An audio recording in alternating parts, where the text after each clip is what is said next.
After weeks of threats, Pyongyang continues to find ways to up the stakes.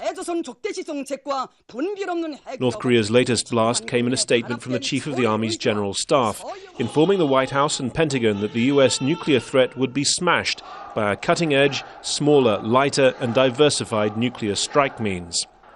The essence of the rhetoric remains the same, but on Thursday came signs of some physical measures as well.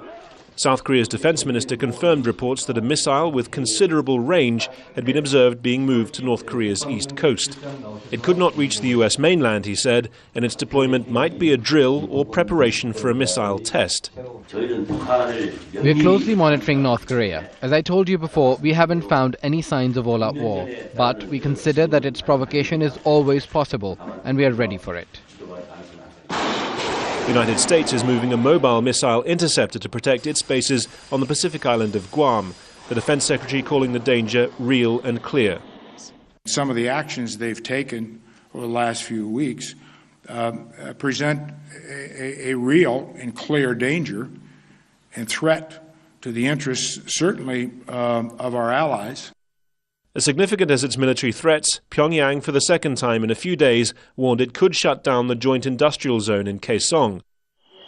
For a second day, North Korea denied access to trucks lined up to take in raw materials for the factories and food for the more than 800 South Koreans still inside.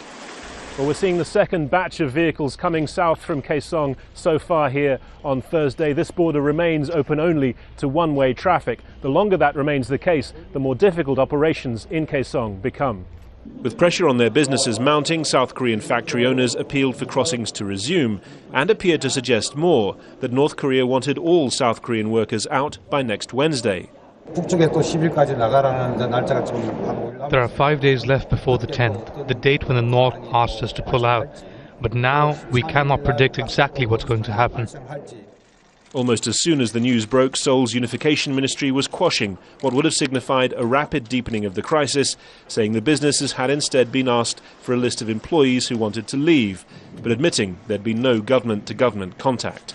Harry Fawcett, Al Jazeera, Seoul.